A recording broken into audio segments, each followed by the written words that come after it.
let's review your homework on adding and subtracting our fractions. So remember, if one pizza is cut into fourths and the other is cut into fifths, you need a common denominator first before you can add and subtract them. So list out your multiples, 5, 10, 15, 20. And I'm going to do the same here. And I can see 20 is my common denominator. So I'm going to cut each of those pizzas now into 20 slices. So if I'm thinking, I did 4 times 1, 2, 3, 4, 5. 4 times 5 got me to 20. So I'm going to do 3 times 5. 3 times 5 is 15. Same on the other side. I did 5 times 1, 2, 3, 4. 5 times 4 got me to 20, so I'm going to do 1 times 4. Now that I have a common denominator, I can easily add those together here, and I get 19/20. This one I cannot simplify, so you are done. Let's take a look at our second one here. On my second one, the first step I need to do is find the common denominator. Now this one is a little bit easier because there it is right there. 9 times 2 gets you to 18.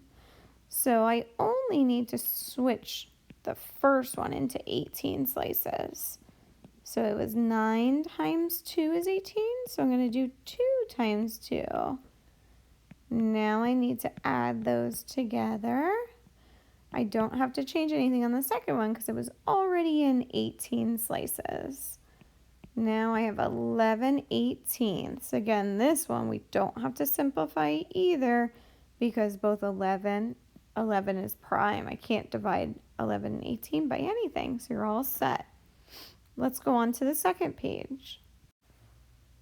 Okay, first step, always find that common denominator.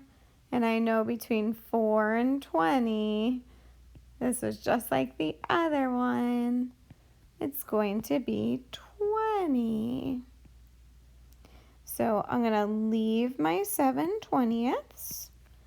I'm just going to switch that 1/4, multiply the bottom and the top by the same thing, so I get 5/20.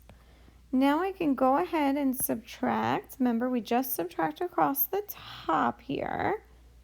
So I'm doing 7 minus 5.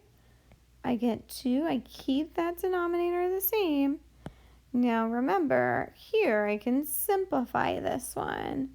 Remember, simplify means make smaller.